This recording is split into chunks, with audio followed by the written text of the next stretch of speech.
Astăzi încep dieta minus 10 kg în 30 de zile, planul meu dacă mi iese. Mănânc maxim 1500 calorii pe zi și încerc să vă postez în fiecare zi câte o rețetă să mă încadrez în caloriile astea. Încep cu o omletă. Super simplă rețeta, ton în apă, important, ceapă roșie, 4 ouă, o linguriță de ulei de măsline, rucola și o roșie. Spargem ouăle.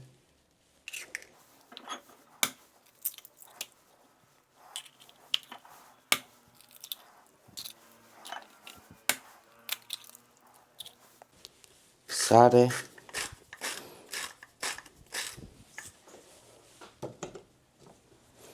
Piper. Mai mult piper. Le batem bine. După ce le-am bătut bine, tonul și ceapa roșie. Și le batem iar, le amestecăm așa.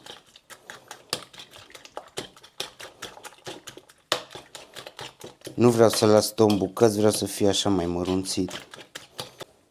În tigaie cam o jumătate de linguriță, maxim o linguriță de ulei de măsline, nu trebuie mult.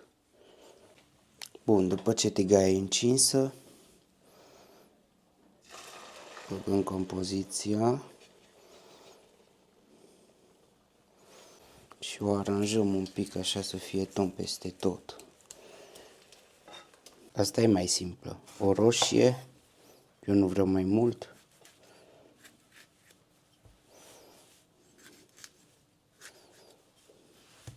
Și o tai așa subțire, subțire.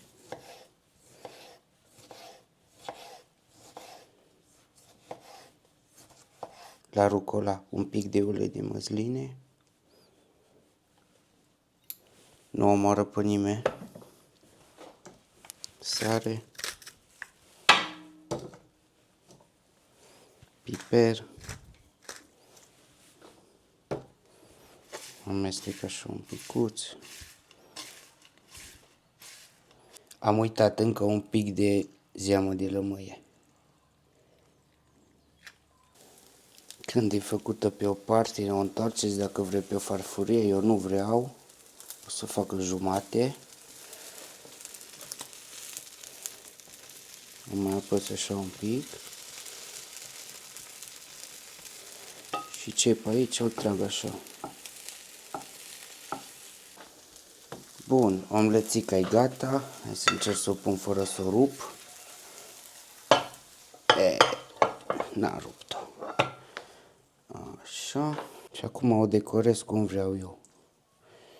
Pentru că o mâncare care arată frumos o mănânci mai cu drag. Și un pic de oregano. Dacă vreți. Acum pun și rucola.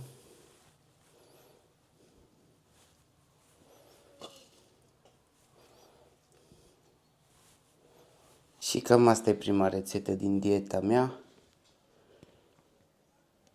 Dacă îți plac rețetele, nu uita să te abonezi. Poftă bună!